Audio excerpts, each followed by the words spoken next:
And बड़ा ही interesting concept है ना।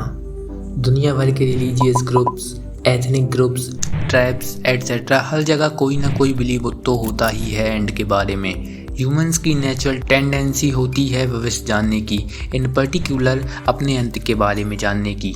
देखो यार, चाहे कोई ट्राइब का प्रीस्ट हो या कोई पहुंचा हुआ साइंटिस्ट, दोनों में एक चीज़ कॉमन होती है कि वो दोनों क्यूरियस होते हैं। दोनों को ही भविष्य के बारे में जानना है। ऑल इन ऑल सबको अपना और अपने आसपास की चीज़ों के एंड के बारे में जानने का मन करता है। सो इस क्यूरियोसिटी को क्यों दबाना। और अगर आप हमारे चैनल पे आए ही हो, इसका मतलब आपको साइंस से प्यार है। तो अपनी क्यूरियोसिटी को बिना दबाए साइंस का चश्मा पहन के let's jump right into it. So title में तो आपको पता चल ही गया होगा कि ये एक सीरीज का पार्ट है जिसके बारे में हम आगे बात करेंगे, और साथ ही आपको आज के टॉपिक ऑफ डिस्कशन के बारे में भी पता चल गया होगा, जो कि है how will our universe end. So topic पे आने से पहले मैं आपको इस सीरीज के बारे में बता दूं। ये सीरीज है डूम सीरीज। इसमें हम बहुत से चीज़ों के एंड को साइंटिफिकली समझने की कोशिश करेंगे, जैसे अर्थ की एंडिंग, सन की एंडिंग, मिल्की वे की एंडिंग, और आज हम समझने की कोशिश करेंगे यूनिवर्स की एंडिंग। सो अब टाइम वेस्ट करने के लिए तो पहले ही मैं बेशर्मों की तरह एक सॉरी बोलूँगा। And now let's roll the intro.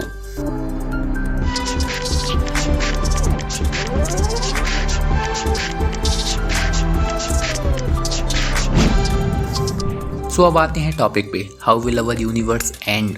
So obviously किसी बड़ी इवेंट को ट्रिगर होने के लिए कोई रीज़न तो चाहिए होता है, और इस केस में जहाँ तक इंसानों की नॉलेज जाती है, हमें ये लगता है कि यूनिवर्स की किस्मत डिपेंड करती है कि यूनिवर्स का एक्सपेंशन कंटिन्यू होगा, एक्सप्लोरेट होगा या रिवर्स होगा। इसके अलावा भी कुछ अलग अलग इवेंट हो सकते हैं जिनके बारे में हम आगे बात करेंगे, पर सबसे पहले हम इन तीनों केस को अच्छे से ऑब्जर्व करते हैं। Case 1, the big rip. So आपको पता ही होगा कि एक स्टार कैसे एग्जिस्ट करता है। अगर नहीं तो मैं बता दूं, एक स्टार में दो फोर्सेस एक्ट कर रहे होते हैं। एक तो होता है ग्रेविटी का फोर्स जो स्टार को छोटा करना चाहता है, और एक होता है न्यूक्लियर फ्यूजन का फोर्स जो स्टार को बड़ा करना चाहता है। इन दोनों फोर्स के बीच यही खींचातानी चलती रहती है जब तक कोई एक फोर्स जीत नहीं जाता। आइदर वे स्टार मर जाता है। कुछ उसी तरह यूनिवर्स में भी दो फोर्सेस काम कर रहे हैं। एक तो होता है यूनिवर्स का एक्सपेंशन, और एक होता है गैलेक्सीज के अंदर की ग्रेविटी। गैलेक्सीज के अंदर इतना ग्रेविटी होता है कि वो अपने आसपास के मैटर को स्थिर रख सकता है। बट सबसे पहले आपके दिमाग में यही क्वेश्चन आएगा कि ये यूनिवर्स फैल ही क्यों रहा है। So the reason is dark energy. अब वो है क्या? So the interesting part is that we don't even know what it is. हमको उसके किसी भी प्रॉपर्टीज़ के बारे में पता नहीं, बस इतना पता है कि उसकी वजह से यूनिवर्स एक्सपेंड हो रहा है। ऐसा क्यों? क्योंकि साइंटिस्ट ने ऑब्जर्व किया कि टोटल स्पेस टाइम का मैटर एनर्जी डिस्ट्रीब्यूशन में ये डार्क एनर्जी 68% कंट्रीब्यूट करता है। सो सब जो हम देख सकते हैं वो यूनिवर्स का सिर्फ 5% है। बाकी जितना भी स्टफ है उसके बारे में हमको आधा अधूरा भी नहीं पता। सो जब साइंटिस्ट ने इतना बड़ा अननोन चीज़ देखा और वो यूनिवर्स के एक्सपेंशन का रीजन नहीं प्रिडिक्ट कर पा रहे थे, तो इन दोनों चीज़ों को कनेक्ट करके रिसर्च करना शुरू किया। And so far we have not been able to get any answers. So the thing is, ये जो दो फोर्सेस हैं यानी कि यूनिवर्स का एक्सपेंशन और ग्रेविटी, ये दोनों भी लड़ते रहते हैं, और इसी सिनारियो यानी बिग रिप में ग्रेविटी हार जाती है और यूनिवर्स का एक्सपेंशन जीत जाता है। फिर सारा मैटर एक दूसरे से दूर हो जाएगा। एट लास्ट एटम्स भी खिंच के डिके हो जाएंगे और यूनिवर्स में कुछ नहीं बचेगा, और उसके बाद टाइम मीनिंगलेस बन जाएगा और पार्टिकल्स अकेले पड़ जाएंगे। इतने अकेले कि शायद एक छोटे से पार्टिकल के 2-3 लाइट ईयर्स दूर तक कोई भी और पार्टिकल ना हो। Case 2, big bounce and big crunch. So जैसे कि हमने अभी समझा था कि यूनिवर्स में दो प्राइमरी फोर्सेस एक्ट कर रही हैं, और अगर उन दोनों में से डार्क एनर्जी का जो एक्सपेंशन वाला प्रॉपर्टी है वो जीत जाता है तो बिग रिप हो जाएगा। वैसे ही अगर ग्रेविटी जीत जाती है तो सारे object, stars, planets, comets asteroids, even black holes सब एक दूसरे के अंदर समा जाएंगे और यूनिवर्स वापस से एक डॉट बन जाएगा। इसको बोलते हैं बिग क्रंच। अब ये बिग बाउंस क्या है? बिग बाउंस थ्योरी ये कहता है कि यूनिवर्स हमेशा से एग्जिस्ट करता आया है और ये एक्सपेंशन और कॉन्ट्रैक्शन एक साइकिल में होते ही रहते हैं, जिससे यूनिवर्स का पुराना नामो निशान हर बार मिट जाता है। अब ये बिग बाउंस वाला थ्योरी सच है या नहीं, ये तो शायद ही हमको कभी पता चलेगा। So let's move on the next scenario. Case 3, big freeze और heat death of universe. So ये डेथ को अगर 2 वर्ड्स में डिस्क्राइब करना होगा तो वो 2 वर्ड्स होंगे स्लो एंड एग्नाइजिंग। एक बहुत लंबे टाइम तक पेन और फिर मरना, कुछ ऐसे टाइप का एंड होगा ये।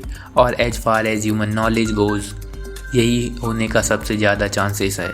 सो आपके मन में जो पहला सवाल आएगा वो होगा कि भाई ये बिग बैंग से कैसे अलग है। तो इनमें एक फंडामेंटल डिफरेंस ये है कि इस केस में मैटर इंटैक्ट रहता है। बिग रिप में मैटर का बिल्डिंग ब्लॉक्स यानी एटम्स ही टूट जाते हैं, but in this case matter बहुत समय बाद रेडिएशन बन के एवेपोरेट हो जाता है। सो ये होगा कैसे, मतलब इस डेथ का ट्रिगर क्या है? सो टू से तो इसका ट्रिगर कुछ नहीं होगा। वेल इसमें होता क्या है वो देखते हैं। इसमें यूनिवर्स का हर पीस ऑफ मैटर एग्जॉस्ट होने के बाद मैक्सिमम एंट्रोपी और मिनिमम टेम्परेचर पर आता है और एट दिस पॉइंट यूनिवर्स में जितना कुछ भी हो रहा था सब खत्म हो जाता है। यूनिवर्स पूरा डार्क हो जाता है। सो एंट्रोपी क्या होता है? एंट्रोपी होता है एक मीज़र उस एनर्जी का जो किसी काम को करने वक्त अवेलेबल नहीं होती।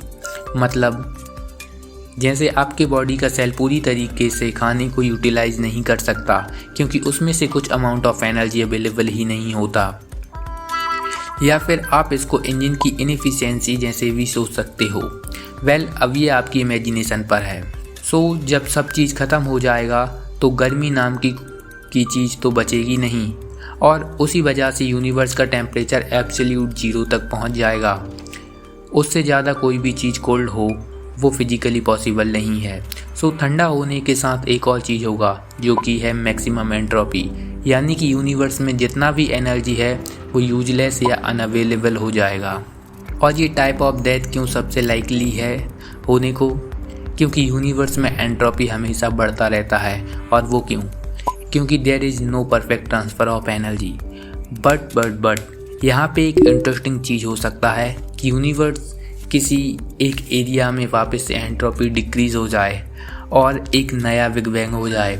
Seems interesting right? सो हमने वीडियो के स्टार्ट में ये देखा कि यूनिवर्स की किस्मत सिर्फ 3 चीज़ों पे डिपेंड करती है कि उसका एक्सपेंशन एक्सेलरेट होगा, कंटिन्यू होगा या रिवर्स हो जाएगा।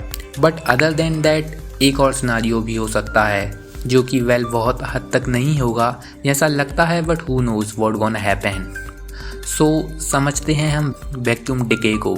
सो अब मामला थोड़ा टेक्निकल हो जाएगा तो हम एक ब्रीफ ओवरव्यू लेंगे। अगर आपको उससे भी ज़्यादा डीप जाना है तो हर बार की तरह sources are provided in the description.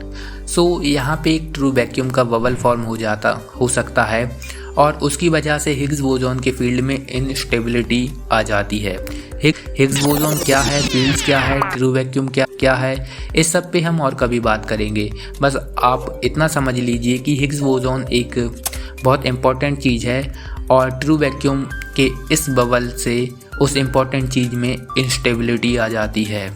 और ये क्यों हो सकता है? वेल ये किसी न किसी अजीब या रेयर इवेंट से हो सकता है, जैसे कि अगर कोई ब्लैक होल किसी गलत तरीके से इवेपोरेट हो गया या वैसा कुछ।